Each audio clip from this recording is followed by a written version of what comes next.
What's up, gang? What's up? What's up? I'm doing a Why wave. you- I'm doing like a wave. I don't know how it's looking weird. Okay. Doing like the Queen wave. See, that's how people get. Okay. It's 2024, boo. Live your life. There you go. Welcome, There you Paddies, to episode 41. If you are listening and not watching this episode, I was just waving and Nick was just judging like normal. But yes, welcome. I wasn't. I was observing what was happening. Fair enough. I do want to show one thing though. That I was like, "Ooh, who that is gone?" What happened? Daniel had a. Hold on. Let me wait. If I can find it, it might already be gone. What happened? What did I do? Hold on. Nick's trying to embarrass me on the episode. I'm not trying to embarrass you. What? Tell me what it is. You said it was gone as a story. It was one of your stories on Instagram. One of them you posted, like a story or two before the boxing video. You posted it was like something about consistency or something. Consistency is the key. And I was like, I don't know if it was the lighting. I was like, boy, that boy look good, boy. That boy look good, yeah. I was like, who that? I was going to screenshot it, but I was a little weird. I was like, it's all the angle, baby. It's the angle. I seen it. I was like, whoo! I was like, let me get my shit together, cause boy, only twice a week. Nothing special. And the gym, I have to say, I am intimidated at the gym. I'm not gym strong, and I don't want to be gym strong. But I go and I do the basics. I do 2 gym sessions, lower body, upper body. But like I try to do like, you know, when you do like a shoulder press, a lot of the guys start here, right? They start here and it's very heavy weights. So they're doing like a small motion like that. And yeah, like some of them, like it's really heavy, like raw. And then like they like do like the rah, like I don't know, like big things. But then I take a lighter weight, I go down here, like all the way down, like my elbows stuck into my ribs, and I go up. And the reason why I'm doing that is because I'm not just trying to aesthetically appease my shoulders. I'm trying to get my shoulders strength, motion, and ligaments because I play a lot of frisbee. So I need to make sure that, and I don't go heavy. Like most is 10 kgs. I'm not strong on my shoulders, and I go up, and I come down, and I go up, and I don't go all the way up to straight here. When you see them guys doing that, what ethnicity are they?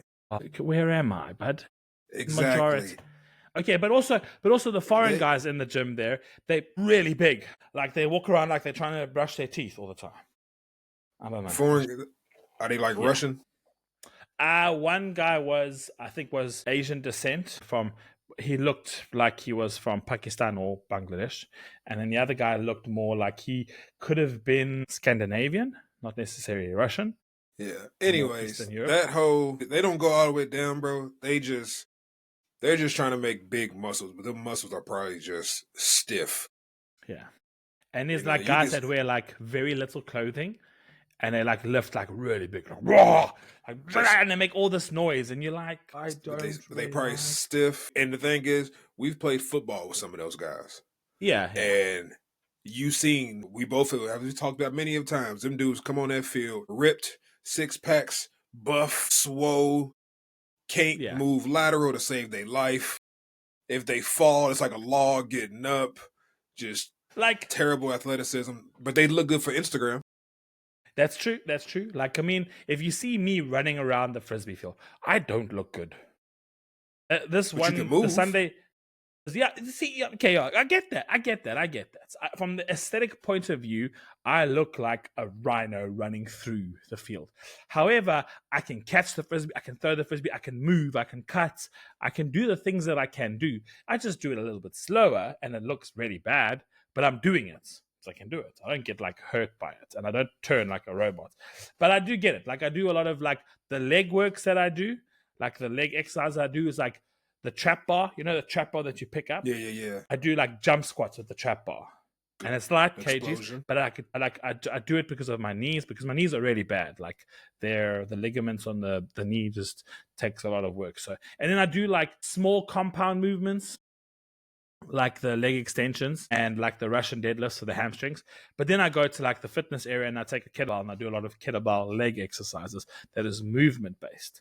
Because I mean, it looks good. I mean, it looks nice to have all these giant big legs, but when they can't do anything, it doesn't make sense to me. And I'm not judging them. They're healthy. They're like, well, healthy. I don't know how to word that bodybuilding industry. It's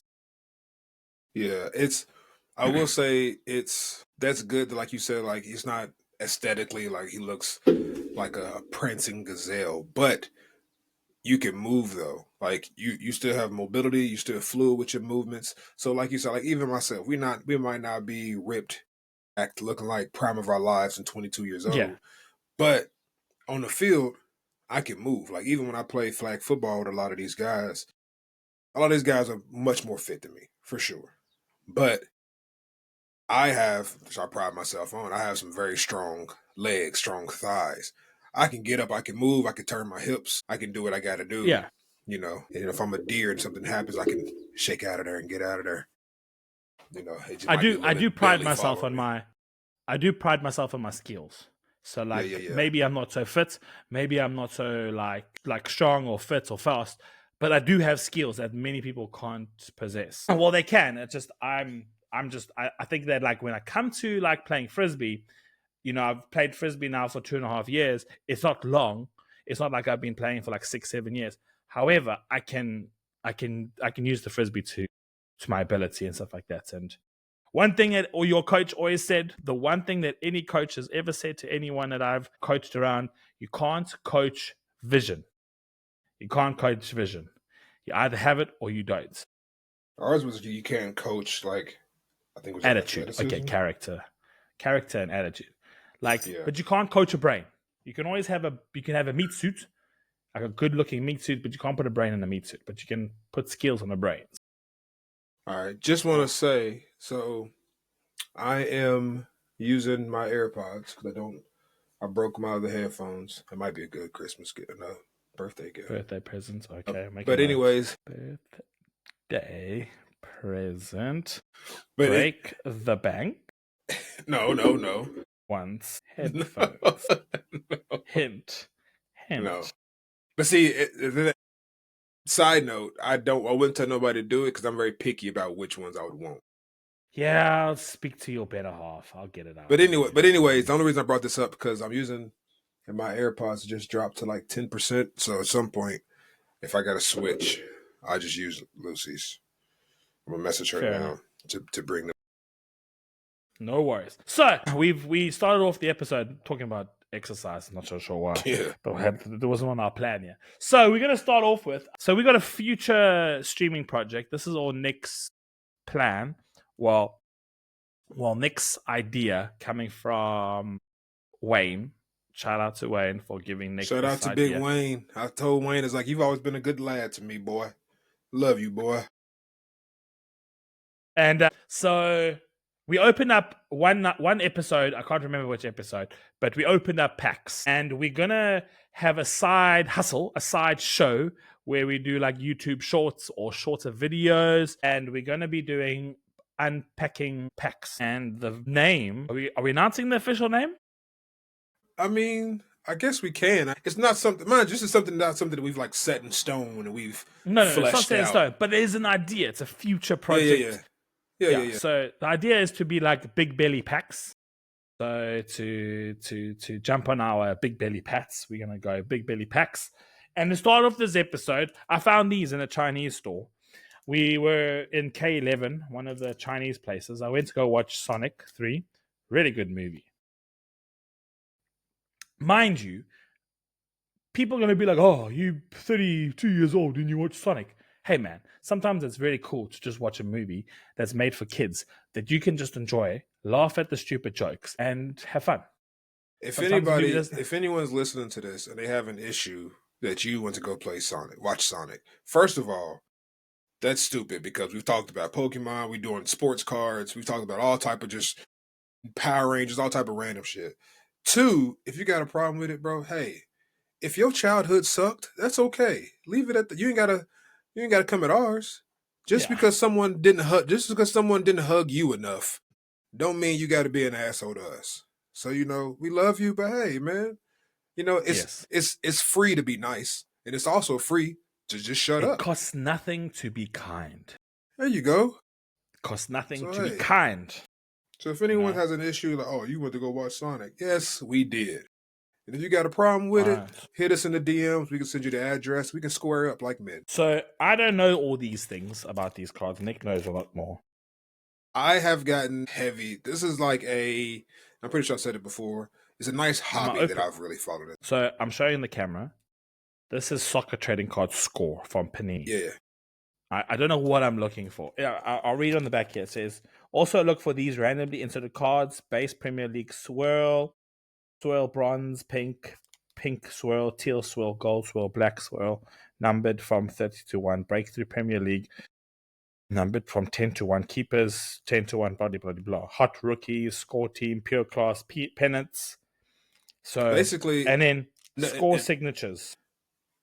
yeah, those are like inserts, but signatures. Basically, when it comes to sports cards, the top two things you're going to look for is anything with the top three things. Anything with a signature on it, the person's autograph. Anything with a number, like it'll say like 5 out of 10, 1 of 10, okay. 1 of 99. Some cards that have like something out of 200, 300, 400. It's okay. It's not worth a lot because it's a lot of them out there. But obviously, the lower the number. And then anything with some cards that have like their jersey or stitched into it. I've seen a card that has like someone's cleat stitched into it. Yeah. It was a thick card though. They'll be like thick cards. Oh. But yeah, so I can't tell. Moving forward though, once we do this, if we do this big belly packs thing, I don't think we should do it on this. No. Like it'll be separate. Oh shit. Oh, yeah. Shit. It'll be separate. But yeah. Go ahead and all right, so I'm opening this one. Blessed us with. Oh, great. James Ward-Prowse is the first card here. These all look like they're just normal. Okay, so these are James Ward-Prowse. Okay, no number. Ollie Watkins, no number, no nothing. Ooh. Luke Shaw, no nothing. Richarlison, nothing. Anana, nothing. All right, so the first thingy that's here is shiny is Josh Bronhill. It says 17 of 30. Keep that. Can you see there? That's keep that. One. Okay, keep that. 7 of 30. That's Josh Bronhill from Burnley, but they're relegated now. So. You never know. His future might be bright. All right, Matoma. Nah. That was it. We had one insert. We only got 2 packs, so this is not going to take too long. Okay, these are all rubbish. There's nothing here besides the one, and I'll put it in a sleeve as requested by Nick. All right, next one. I've even got the plastic shelvings because apparently some of the sleeves aren't good enough. So, oh my goodness, we have a double sleeves. James Ward-Prowse. Okay, James Ward-Prowse, Ollie Watkins. Oh my goodness, how is this like somewhat the same card? No one here. Axel Diassi, no name. Max Kilman. Okay, so we got a breakthrough score. Rico Lewis. But that's it. There's no like number on it. You see? It doesn't look very fancy. Oh, just like an insert. Okay. Yeah. All right. Darwin Núñez. No number. Ben Chilwell. No number. Okay, these didn't look too good. All right. I have a rookie card, though. And it is Simon Adingra from Brighton. So he's actually quite good this season. Nice. This is his rookie card. So we keep the rookie card. Okay. The rest are just cardboard. Fire matches later on. Yeah. Okay. All right. That was very uneventful.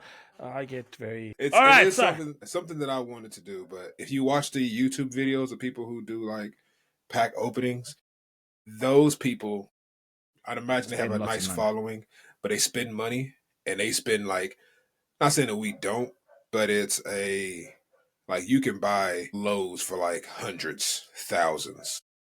And obviously we just opened up 2 packs. You don't get a lot.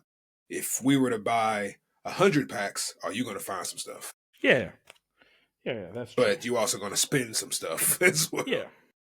All right. Well, we got a a fancy one here that's got 17 out of 13. There's only 30 in the whole world, apparently. It is. There's only 30 in the whole world. Yeah, he looks like he's the captain. And then we got I will say Simon. on Okay, I told you about that little project that I'm doing. I'm trying to get all number 14s. Yes, you did say that. I only have 4. I had a bunch of cards come in. I only have 4 cards left. There's no 14s here. No, don't worry about them. No. I'm not looking for those.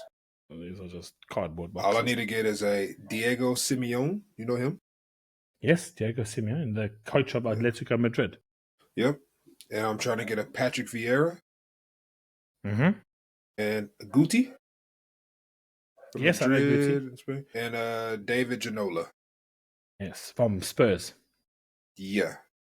I don't know why. So, well, I'm gonna get one where he was a Villa player. He was 14 at Spurs as well. Yeah, but I'm trying to find a card. Thank you, my love. Thanks, Lucy. You're live on episode 41. She left. And she left. Anticlimactic there. All right. While Nick is doing the headphones, we're going to move on to the expat part of things. And I think it all kind of like ties into it. So Nick's going to kick us off because he wanted to bring up open-mindedness. And I think we've discussed this, and the biggest thing tourist-wise, expat-wise, moving-wise, my small piece of advice is if you're open-minded, have less expectations. Yeah. That's it. Don't expect, unless you've paid for it, obviously. Right. Obviously, if you've paid for a service, you expect it.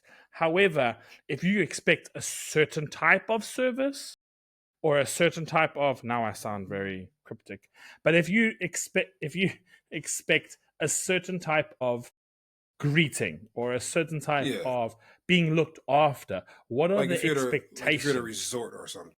Yes, then it's slightly different. Then you've obviously paid for it. But if you are mingling around in normal life, day-to-day things, lower your expectations of what you expect from people. Yeah. Lower them. Like, they're here, lower them. Like, just keep going. Like right. That. Yeah. So you headed off there.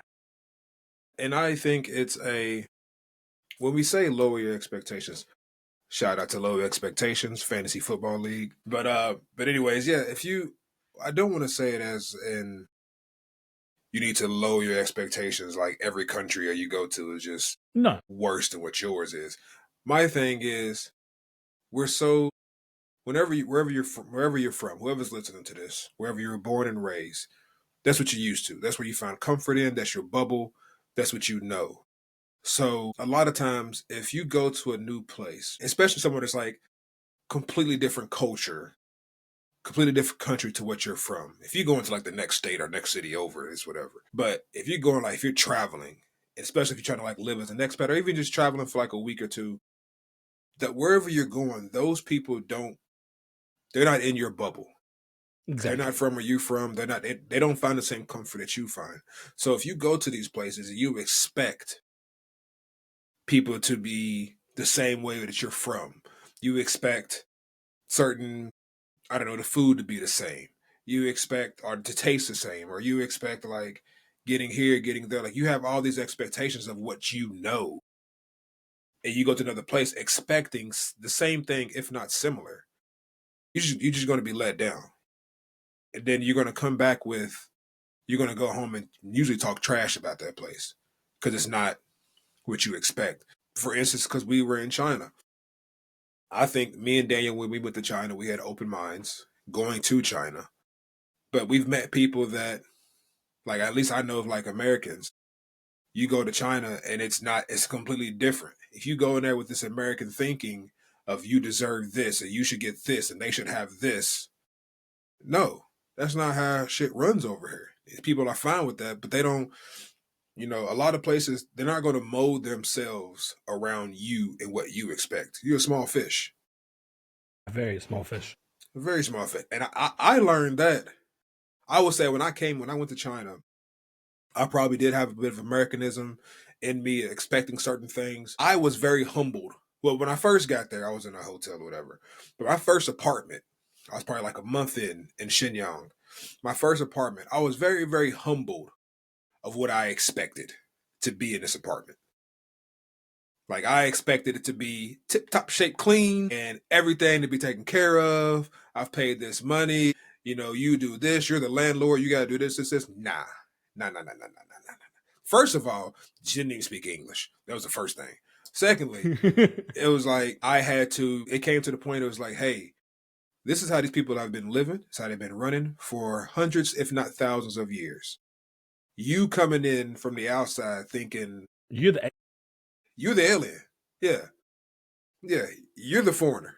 So we're not finna change because you don't find something to fit what you want. Now, like you said, if you pay for a certain service, if you can get an apartment somewhere and you pay top dollar, then okay, I can see you can expect certain things.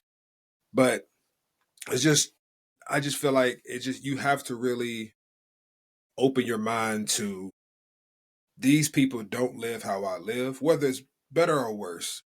But you can't just sit there and just expect that they are going to mold themselves around you, that they're going to break their backs to make you comfortable. When you're not being open minded to situations, people's lives that are just this their everyday life. You go to these places and you leave, we still got to go to work on Monday, so you having a vacation, whatever, people, we still got to go to work, we still got to move and groove and make this money. So I just don't want people when our listeners are traveling, you go into these places like this isn't home. And I say this, I'm not talking about just like the UK, but just in general, you go to these places, this isn't home. And I'm thankful that China showed me that, because before China, like I've been to like I think Canada, Mexico, but like nothing too crazy. Like China showed me like, hey brother, you not at home. This ain't how we work. This ain't how we move. This ain't how we or the thing is you can do that. You can stay in that bubble. You're gonna be upset. You're gonna feel let down. You're gonna be ready to go home. You're gonna feel like you wasted your money. But if you just get with the program, like, hey, it ain't that bad. For me, after like a month or two in China, dude, I fucking loved it. same here. I And mean, you get and used to it, and if you just like break down that barrier, and it's difficult. Most people can't do it. Most people can't do it, and I think the biggest thing that I think also comes with that is cultural differences. Now, cultural differences are so unique, like so unique that next door neighbors of countries are different.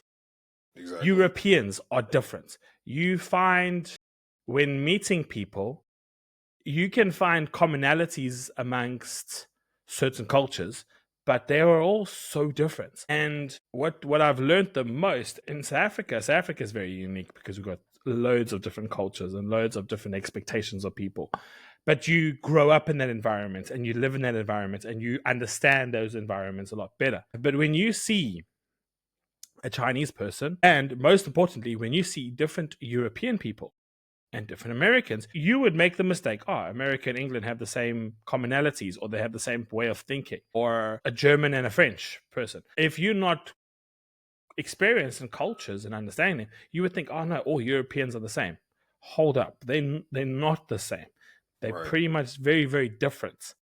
And like when you are growing, when you are moving around, meeting new people, you've got to be like, how is it called? Like a chameleon. You've got to like blend. Like not to please. I'm not saying to please the person, but like to understand. Because I think that's the biggest thing. And I think, like you said there, like even if you just travel, like if you travel to the UK, I can tell you right now, everything's slow. Yeah. You're going to be impatient. Yeah. Like, I know that because I'm from South Africa and things are slower. Like, I don't have public transport in South Africa. There is public transport, but you try it. It's a bit it's tough. Like, some of the trains might not come that day. And then in China, things happen. Like, seldomly trains are delayed.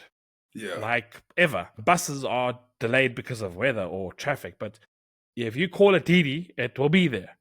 But when I went to the UK, bro, trains delayed, trains changed, holidays, and like someone was like, "This shouldn't happen."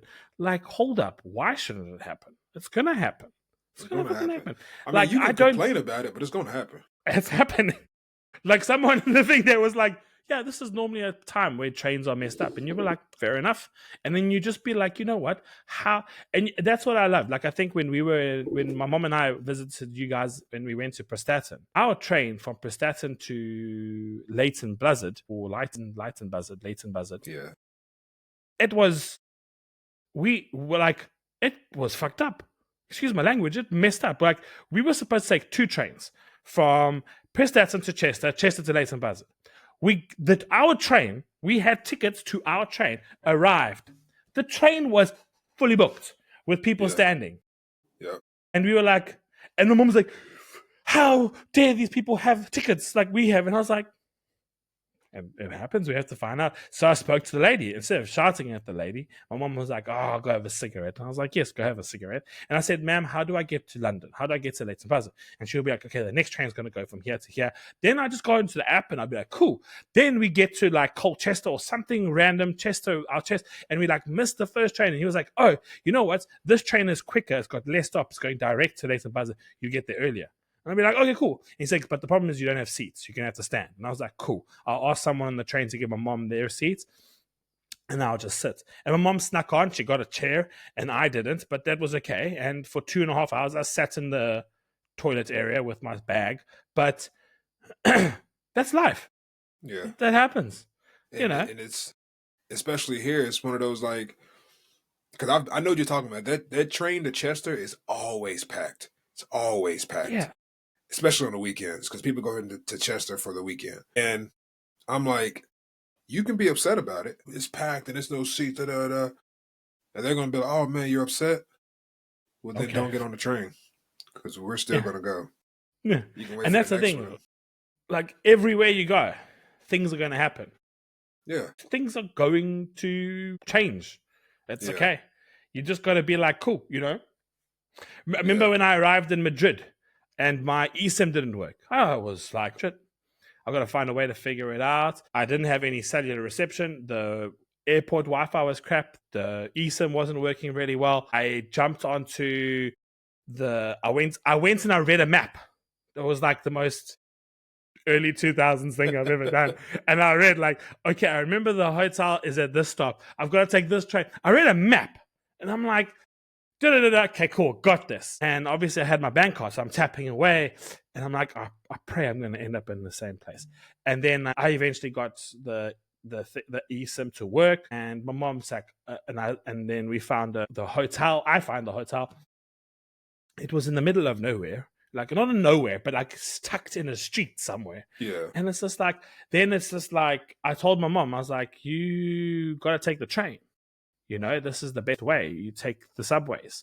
She took a taxi from one of the train stations to the hotel. It took her longer. It took her this time. And it dropped her further away. And I was like, look, the subway is right there. The hotel is here. I just jumped off and off, and I was carrying this big giant bag with me. And that's what you do. You just you get going. You read the map. If you're stranded, there's no. I don't have enough money to have a. What you call it when you arrive at the airport? There's someone waiting with you with a chauffeur service going. I think that's that to me. I think that is a generational gap. I think our parents' generation, if they were to travel to different countries and stuff, I think that they're looking for comfort. Yes, that's easy. That's also it also comes with age. It also comes with age. It also comes with age. They're looking for comfort. Where I think our generation and younger, we would like comfort as well, but I'm looking for efficiency. How can I get there the fastest? The fastest and the cheapest, especially if you go different other countries. And I don't know how everybody's money works. I'm not trying to blow the bank and to sit in some nice taxi, but I get there an hour and a half, 2 hours late, sitting in traffic, could potentially be scammed, et cetera, et cetera. I'm like, how can I get there the fastest? I'm looking for efficiency. How can I get there the fast? If it's a train, boom, I'm on it. I've been on 1,000 trains, I'm on it. So Buses, like if Nick's, but trains, I'm on it. I'm visiting Nick in Liverpool. I arrived in Heathrow. Nick didn't come to Heathrow and greet me at the airport. I got out of fucking Heathrow, panicking, sweating my balls because Heathrow is just crap. It's so slow, and I'm missing my train.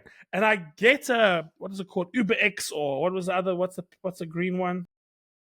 Bolt, Line? Bolt.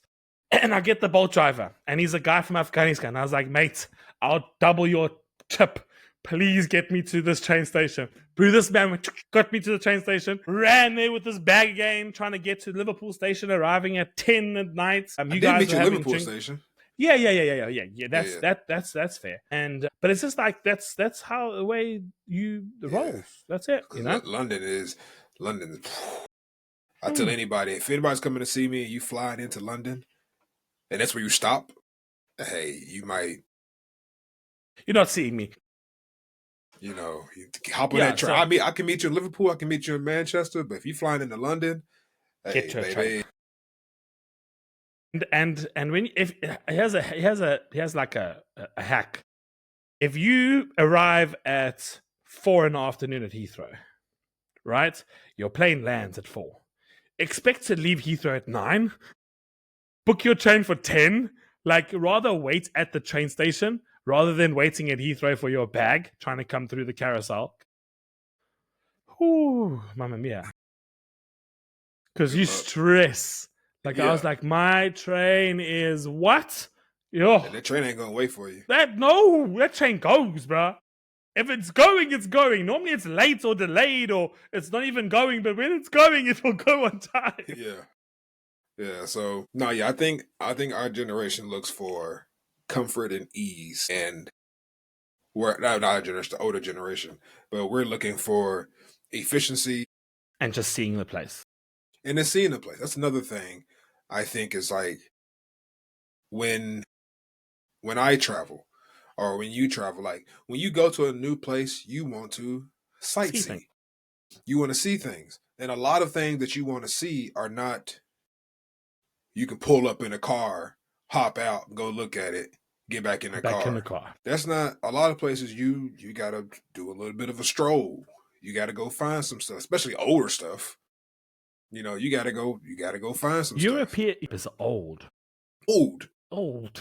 Yeah. And you've got to go find things. Yeah, you gotta go. You can't drive. Yeah. Like, I can tell you now, in South Africa, I would drive you everywhere. That's easy because everywhere is accessible by the car. Literally. Yeah. Same thing in the US, damn near the same thing. Yeah. But like, I mean, if you want to see things in Europe, walk. Trains, subways, and walk, because taxis are stupid.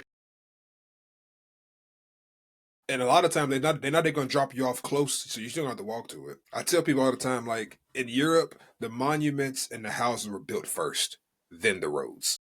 Yes.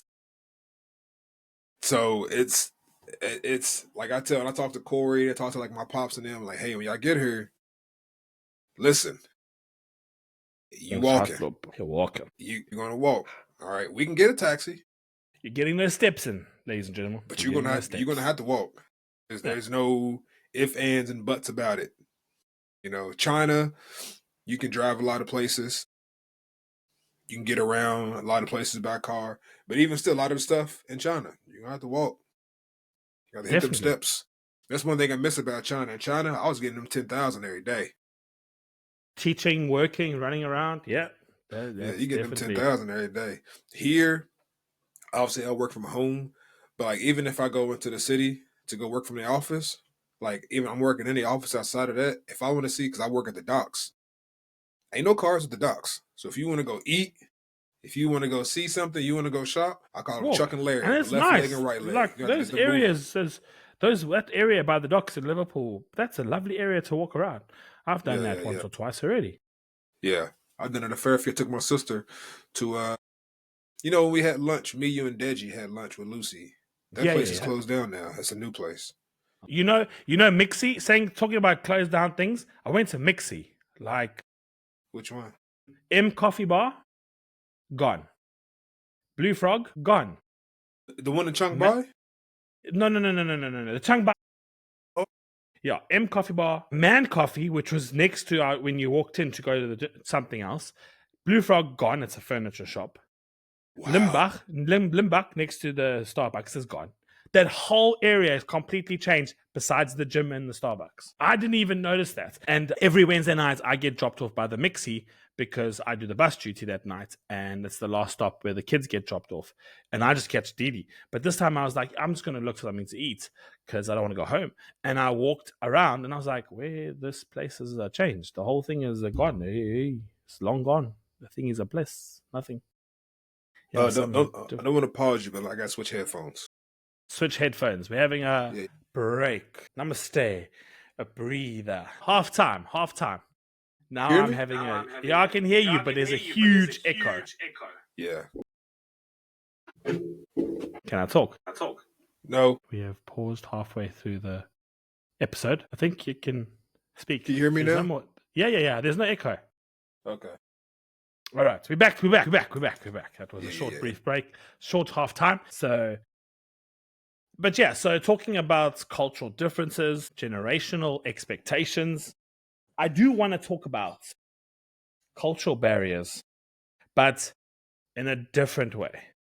Now, as you all know, I'm in China, and the cliche saying that there are plenty of fish in the sea. Mm-hmm. Now, especially in China, there are plenty of fish in the sea. It's like a billion. It's like a billion of them. It's a billion of them. But culturally speaking, now, mind you, let's bring something up to the table where many people might not know. But dating in China, there is a commonality when foreign men date Chinese women. That is more of a common thread, a common theme when you date in China. It is very, very popular. On the contrary, there are less foreign women dating Chinese men. And there's a lot of different reasons why. They did an article at one of the things that I read up, and they were like saying that Chinese men are a lot more shy with confronting foreign people. They tend to be less, like, how do I say, talkative. And I don't have that problem. Gosh, no problem there. Apparently it's too much of a problem. Other than that, and also like they might say that I think on your average size of man, like the physical appearance of a Caucasian compared to an Asian, or an African compared to an Asian is completely different. There are different aesthetic appeals to them. They tend to be smaller. They're smaller in stature. Right. Great speedsters. They're like really quick and agile and fast. Yeah. But obviously there are big guys in China. Please don't get that wrong. There are huge guys in this country. They're monsters. But it was just looking at certain dating aspects. And the one thing that they spoke about, and it's something that I find very, very common, is that our generation, specifically our generation, was heavily impacted by the one-child policy. The majority of Asians or Chinese people specifically that you meet today that are our age are only children. Right. They're only one child. True. Coming with that, there comes a point of coddling. You don't have sibling rivalry. You don't have split love, because what rubbish. Parents love kids equally. Bullshit. Rubbish. I call rubbish. My mom loves my sister a lot more than I do. I didn't say that, Mom. I love you too. I'm just joking. But if you're not the only child, man, you are not spoiled. Like I wasn't spoiled. I was how do I say, I was privileged in what I received. I was sent to a good school. I had the opportunity to go to a good school. I was well looked after. I had clothes on my back. I had food in the fridge. I was well looked after. But I'll be like, you didn't get me a PlayStation. Oh, and what? Shut up, Daniel. And so I think being one person and the only child in the family, you get what you want easier. Yeah. And we kind of spoke about this, and I find it very common with it's not a general thing. I'm not saying like all Koreans are like this or all Chinese people are like this. In the dealings I've had with parents and students, the one child, the coddling and the protective of children is very much prominent here. And where I'm from and where from Nick's from, we were privileged in having the ability to go to school. We weren't like poor. Like, I don't think we were crying for sugar water or oats and porridge, but we also just had to just survive. Yeah. Like, we were toughen up. Our parents didn't coddle us. And I don't think I can coddle my kid if I ever have a kid. I don't think it is. I don't think that's something I would ever want to do. Like, a kid scratched, he cut open his knee, right? I'll put it bluntly. He cut open his knee with a piece of glass on our field. And the cut was about, about 2 or 3 centimeters width size. Deep wise, if you hyperextended his knee, it looked quite bad. But if you bent his knee, it looked like it was more of a surface cut than anything else. It bled quite a bit, so I was cleaning up blood, aka Daniel's not so scared of blood, just my own blood. Gotcha. I actually helped the kid. I put gloves on and I cleaned up his wound and I strapped it up before he went to the doctor. But he got beauty stitches, cosmetic stitches for his knee. And it was in a huge amount of money and it was a big stuff up, blah, blah, blah, blah. And parents went crazy. And I was like, I can't tell. You'll never be able to, as a teacher, as a school, you can't just be like, shut up, please. Yeah. We're not in that business. But there are things in time where you're like, do we want to coddle? And I think a lot of Chinese people and Koreans, China is a safe place, people. And when I say safe, you don't have to look over your shoulder. Mm-hmm. Why is my thing? You don't have to look over your shoulder. You are not threatened. In America, when you're walking in the street, in South Africa, when you're walking in the street, you have to look over your shoulder. Right. You have an external threat.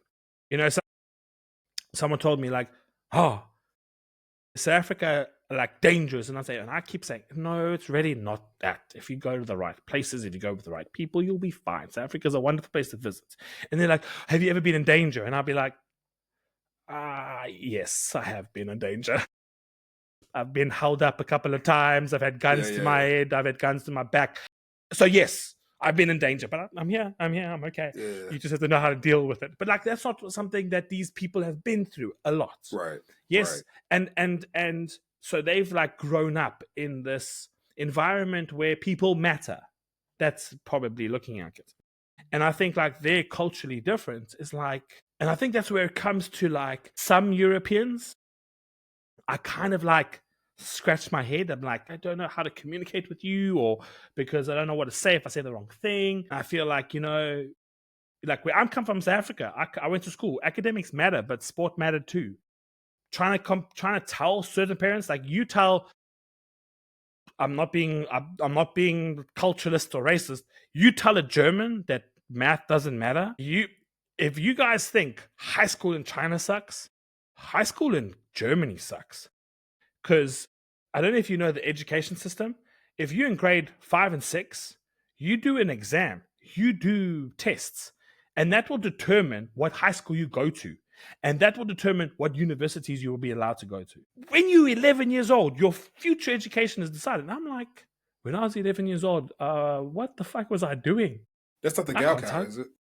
No. The Gaokao is in China. What I'm talking about is in Germany. Okay. Germany's education system is extremely tough. And I'm thinking to myself, whoa, like, that's crazy. I thought China was like public schools. Public schools are like rough.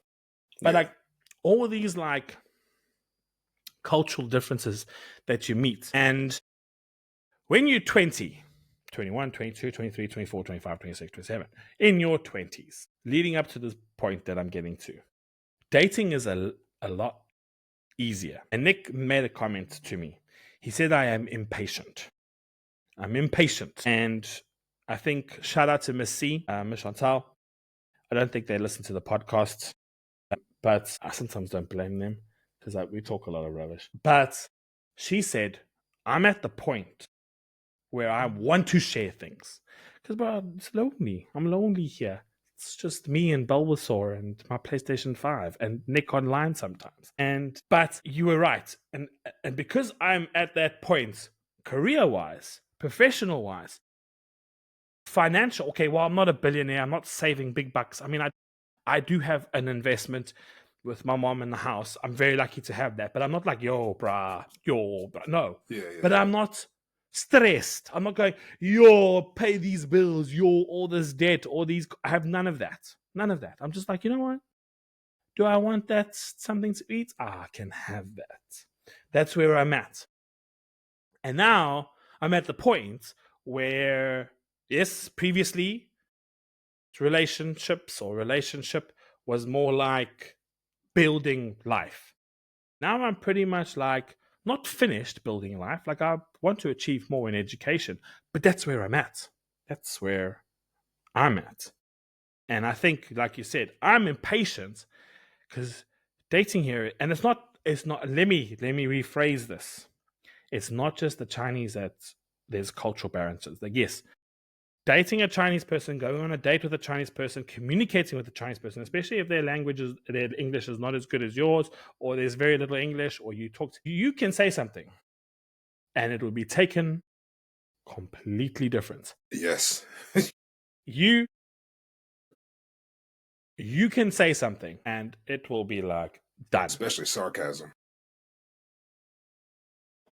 and and mind you, let me backtrack.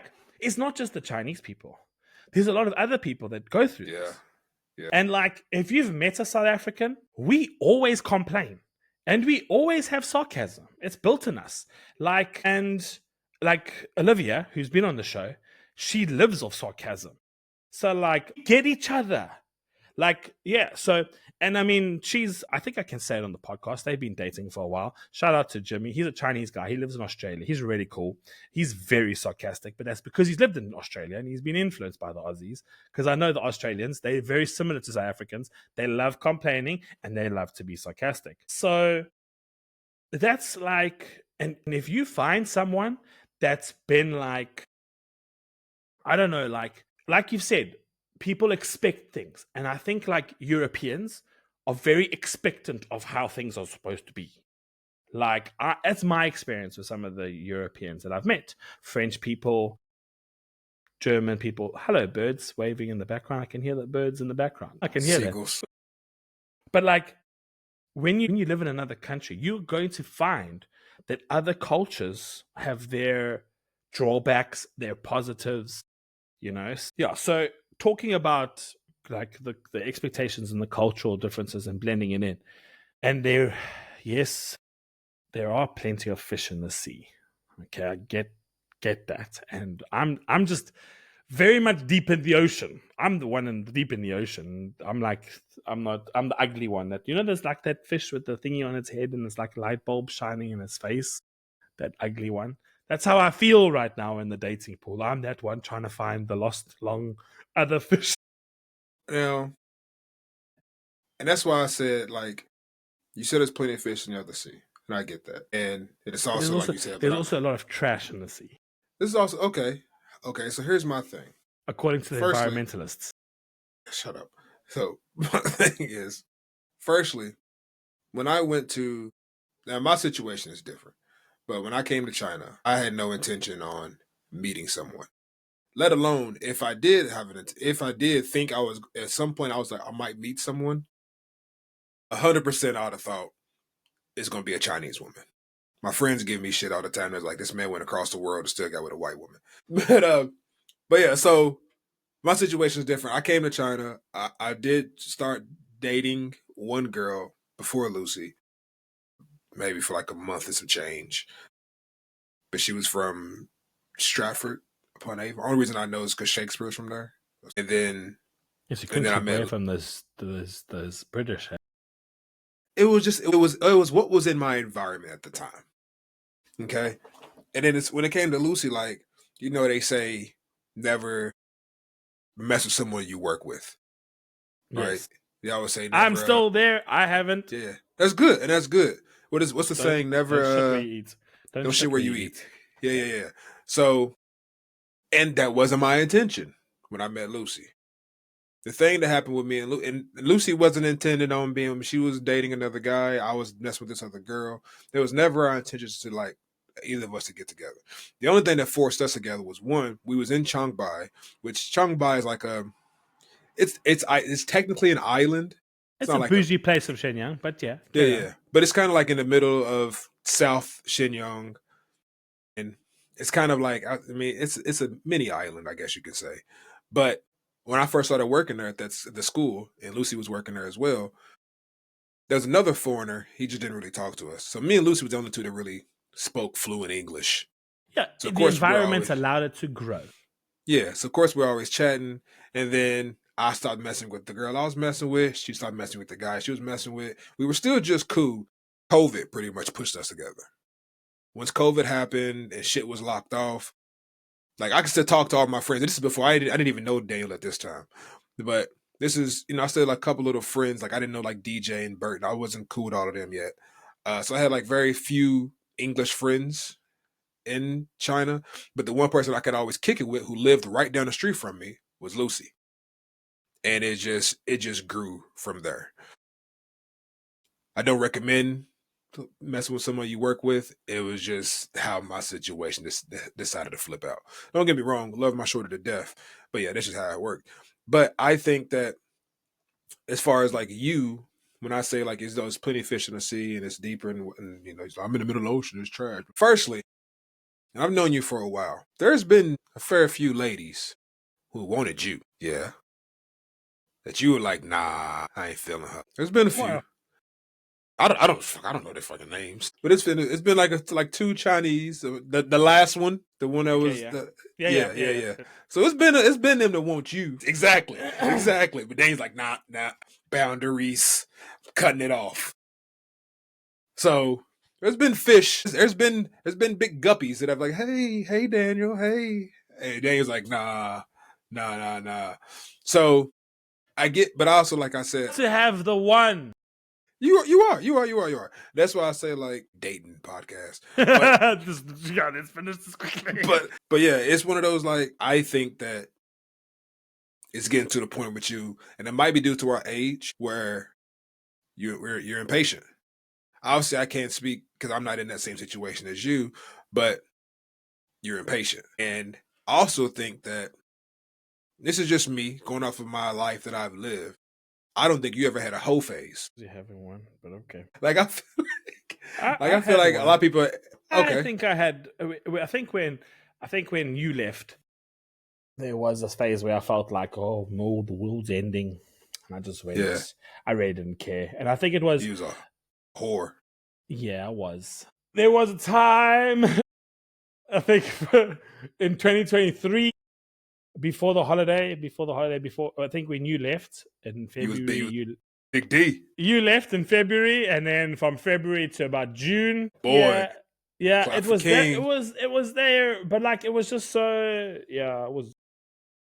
But yeah, it's Yes, I try to. it's I've always. Yeah, it's. I'm not that type it's of person though. Like, I mean, I yeah, gotta yeah, yeah. admit, yeah, it's difficult. Like as you get older, that whole phase needs to like. It can't be long. Like, I mean, yes, if you're single and it's like 21, 22, please be my guest. Yeah, yeah, Experience yeah. everyone, go for it, have fun, enjoy life, experience different people. I'm not saying just physically, like no, like there's that one thing is that don't be mad at anyone, don't blame anyone, because the people that have done terrible things to you, they've only given you lessons. The people that have done great things with you have only given you memories. That's simple. There's no, don't blame anyone for your life. Don't go around and be like, oh, this person. If the person is an issue in your life, it's not a bad thing. It's just a lesson. You're learning how to deal with those people, or you making memories with other people. So, but yeah, I get it. Yes, I've had a mini phase like that. But yeah, I think I am slightly impatient. I think you're And just if impatient, mm, and like I fully believe that. And this relating this to the big belly expats part, especially if you go to another country. For people who are listening, and you decided you want to be an expat and live in this country, We're speaking, obviously we're speaking from experience with China, but in any country, when it comes to the dating scene, like obviously live how you live, if you're going with intentions or not, but it's it's different. The grass is not greener. Like if I had to make an emotional decision and be like, I'm lonely. I've got good friends, yeah. I've still got good friends, yeah, and I've got a good support community, and I love what I'm doing. I am making, in my opinion, I'm making an impact on society. I am doing the job I want. I am working on my purpose. But if I had to make a personal an emotional decision and leave Shenyang to go to another place to start a new job somewhere else, just because I'm lonely, I could just end up being even worse because we True. don't know. We don't know. True. I mean, if I went to a European country or I went to a South American country, maybe South American country. Boy. Woo. Woo. you gonna you gonna find something for sure there.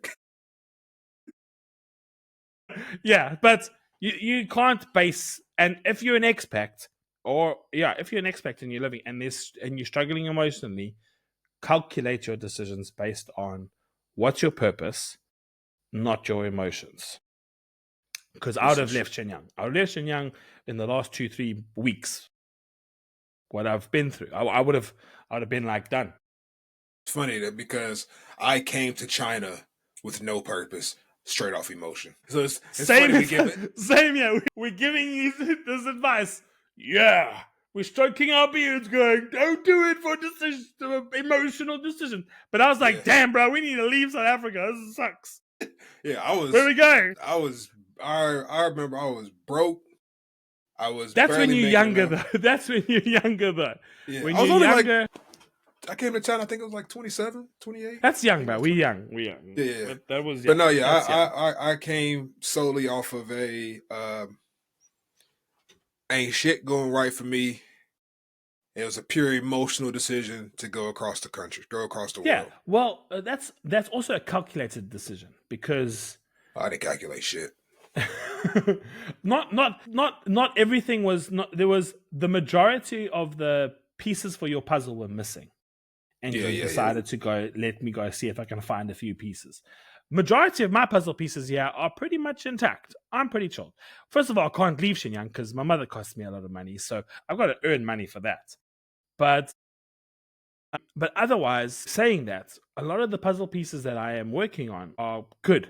Just missing 1 or 2 puzzle pieces. Otherwise, but yeah, enough about dating apps. We're going to wrap up with plans. We spoke about this in a previous episode, but Chinese New Year is coming up for me. We only have a week off from our school. It's the year of the snake, and I actually really enjoy Chinese New Year around here. It's cool. I like the customs. I like the folklore of Chinese New Year, the Jade Rabbit and all that stuff, and the Jade Emperor. Yes. And I like the way China like builds their whole Chinese New Year with different festivities on each day, what you need to do, when to eat the dumplings, when to give the hung bao, and all that stuff. So it's a really cool time of the year. So that's happening in about 2 weeks' time. And that is the year of the snake. We have a week off, so I'm not planning on going anywhere just yet. I'm probably just going to be like doing maybe a day or 2 trips around here. But in April, I am possibly going to Hong Kong to watch the Rugby Sevens tournament. It's over a weekend, so I want to go there for 3 nights. Visit Hong Kong, maybe spend the first 2 days watching the rugby tournament and then another day just exploring and then head back. It's during my holiday, so yeah, pop over. It's not far, it's not too expensive. And yeah, that's one of the plans that I have recently coming up. So that's pretty good. As far as plans, so Corey, I need to talk to him. I messaged him. He hasn't replied yet. But Corey is supposed to be coming at the end of March now. I know he's trying to go to a Wolverhampton match. Mm-hmm. Because he's a Wolves fan, and I think one of his friends is like from Wolverhampton, got tickets. Yeah. He was pretty much chauffeured into being a Wolves fan. He's not like he became a fan like last year. Most Americans are chauffeured into a supporting team. Yeah. So, but he's coming, and we've talked about Amsterdam. Amsterdam, yeah. Well, I don't know. I don't know. It might end up being a group of us. Might, depending on timing and what everyone has going on, it might just be me and Corey. Because I do want to take because as much as, and like I said, love my girl to death, but as much as like when Corey comes here, it's always a group of us. So I am thinking of doing like a little thing with just me and Corey, like a little mini guys thing. Amsterdam would be cool. But we're also looking at what other countries is close? Spain, Portugal. It just might do like a little weekend thing with just me and him. So we haven't fleshed it out yet. I need to talk to him. By the time this episode comes out, hopefully I've talked to him by then. If it has not and he hears this, nigga, call me. You told me when you start saying that word, you're like, I'm getting pissed off now. So, but yeah, so outside of that, I don't think I have any other plans big. I know Lucy wants to go to Krakow. I think I talked about that. We'll see if that's going to go. But yeah, I think mostly it's we want to go to this they in London. So I think lately we've been talking about there's a lot of things to do. If you come to the UK, there's a lot of things to do. Obviously in London because it's London. It's massive. It's also expensive. I want to go see the DJ group Altigo. Altigo, Altego. They are London, like two DJs. Stable. Okay. I want to see them. I'm trying to find if they have dates in June, July. Well, Lucy and I are trying to go to. They have this Monopoly thing. If you ever get a chance to go in London, and if you like escape rooms and Monopoly, they have Monopoly escape rooms. And what it is, I don't know how much it costs, so I don't know if it's gonna break the bank or not. But basically, it's a life-size Monopoly board. Wow. And every square is an escape room. So I don't know you like roll the dice or whatever, but whatever board you land or whatever square you land on, you have to go in and solve the escape room to like either buy the property or whatever the case is. So, but apparently it's like a really big thing. It's like a whole thing. We're trying to do that, and we were trying to go to because I'm a diehard Harry Potter fan. There's a Harry Potter Studios we're trying to go to. That's by St. Albans. Yeah. So we're trying to do that. So I think right now, this year, we do want to do some traveling, but we're also trying to do like see the country you're in. See the country we're in. Because as long as I've been here, I've been to more countries outside of the UK than cities in the UK. So, like when I took my dad to London, that was my first time in London, and I've been there for like a year and a half already. And they was like, "Why haven't you been to London yet?" And I was like, "Because I can go to Spain for half the price." So, well, I do it. That's why. Yeah, we've been to Glasgow, Edinburgh. If you ever go to Scotland, don't want to talk trash about people who are Scottish. In my experience, Glasgow is trash. It was just dirty. There's a lot of homeless people. Nothing against homeless people, but it was just trash all over the ground. Edinburgh, I like Edinburgh. Edinburgh's nice. Okay. And then I do need to make my way to. I think I'm gonna do it this year. I pop a weekend over to Dublin or Belfast. I want to come. I can't drink beer, but I'll come with. I'm doing a pop a weekend over. Yeah, I've always been iffy because I'm not going to name them. I'm pretty sure I said it before. But the 4 Irish people I know, I don't like them. Yeah. I know where you're going. I only know. That's not to say that all Irish people are terrible. Yeah. I'm not saying that. It's just the first and only 4 that I've ever met and can name. I don't like any of them. So I haven't been too keen on trying to get over there too fast. Because I'm like, if it's a bunch of these 4 guys over there, I'm going to hate this place. So, but I do need to make it. Because I know a lot of people who here will literally go for a day. Because the flight's only like 30 minutes. And people will like fly over for like they will fly. One of my one of the people I work with, she was like, yeah, I think a couple weeks ago, her and her boyfriend got up early, went to the airport, flew over there to like either Belfast or Dublin or something, stayed there for the whole day, and then got a flight back that night. And they were like, and that was cheaper than going to London. So we might end up doing it like a little mini weekend. But yeah, outside of that, I don't have really much travels going on. Waiting on Corey to see. We got another football match I'm going to in March or May. Liverpool versus West Ham. Apparently her family they don't like that I don't get up and sing the songs and rah, rah, rah. I'm like, I'm not a big fan. And then, oh, well, we're wasting a ticket on you. You're not wasting a ticket on me. I still want to go. I still enjoy a good game. But just because I don't lose my shit, basically they're trying to turn me into a Liverpool fan. That's why they turned their. You met Jack, right? Yeah, her little brother. Yeah, he was an Arsenal fan, die hard. Yeah, they converted him. He's Liverpool all the way out, and I was like, see what y'all done did. And like, oh yeah, well, it was like, well, his mom's from Liverpool. I'm like, nah, that boy had a team. And y'all asked that. I'm not finna let y'all get me. Nah. Can't touch this. Nope. I was like, I rock the team. I'm not going. I told him I do want a Liverpool jersey, but I don't want I like retro jerseys.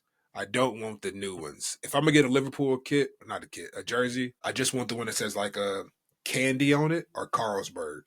Okay, I got you. I want like an old one. If I'm gonna get another team, I want their old retro stuff. I don't want this new whatever they got. No, I'm not rocking. So like, if you buy me one that has like, the newer ones. I mean, I'll hang it up. I'll put it in my closet. I just say I have one, but I'm I'll not hang gonna it up and put it in my closet. yeah. Say I have one, but I'm not gonna be like, oh yeah, I wear it all the time. All Side right. note, before we get into before we wrap this up, this is funny. So I went to prom in high school, my senior prom, and the girl I went to prom with, her name was Deja. She popped up on my Facebook. I haven't seen her in probably since prom. And that was like 2009. Popped up on my Facebook. I know she like played volleyball in like Sweden Pro or Switzerland or something like that. But she was top shit. And but she popped up on my Facebook, like married and stuff. I was like, oh shit, I ain't seen this girl. I forgot I was even Facebook friends with her. So I went to her page and she just shared some photos, like memories of like her in high school. Because we went to the same high school. And I was like, oh shit. So I was like, just seeing if just going through her memories or whatever. And she posted our old prom photos I need to see that. that I have never, it's not that I've never seen them, but I don't think I have seen these since 2009. Like, dude, I got no hair, no mustache. I don't know if you can see this. Damn! I gotta put that on Instagram on the Big Betty Pets. Nick going like Nick flashback. Damn, she tall. Oh yeah. She's tall. She went to Penn State to play volleyball, which is like one of the top programs. Yeah. Damn. When we took our photos, like I think I just like at her house. When we took the photos like at the actual prom, because it was my prom, it was a senior prom. She was a year younger than me. Okay. I made her take off her heels. I was like, I'm not taking these professional photos and you taller than no, fuck no. She's like 6'1". Damn, okay. Yeah. I was like, yo. I showed Lucy. She was like, I've never seen you with no hair, no facial hair. I had the little cuts in my eyebrows. Yeah. Swag. Drip. All right, sir. Again? Damn. Yeah, we're an hour and 15 into our podcast. Hour and 15. Okay. Yeah, so we're going to finish up with our dad jokes. Whatever you got, sir. I've actually got one. I got two. I also got two. What's the difference between a peeping Tom and a pickpocket? Gosh, I don't know. Pickpocket snatches watches and the peeping Tom, well, you get it. This might be our last episode, but okay. It gave me a proper chuckle. And my last one is I got a vasectomy, but my girlfriend still got pregnant. Apparently, all a vasectomy does is just change the color of the baby. Damn. Poor guy. He doesn't know yet. All right. My boss said he was going to fire the employee with the worst posture. I have a hunch it's going to be me. Because you bent back like the Hunchback of Notre Dame? Yeah. Like a bent back paperclip? Yeah. 90% of bald people still own a comb. They just can't part with it. All right. That was a dad joke. That was a dad joke. Was this the photo you were talking about? I have the photo here. Whoa, wait. Oh, you're of you. Yeah. I was like, who that young lad? Who's the boy? Look at you. What I was like, scruffy ass beard. Like, no homo. You look, I was like, all right, okay. Give me a few minutes. But yeah, this is episode what? 41? 41. Coming to 41. An end. Episode 41. Big Belly Pats. We are out. Peace out. Peace.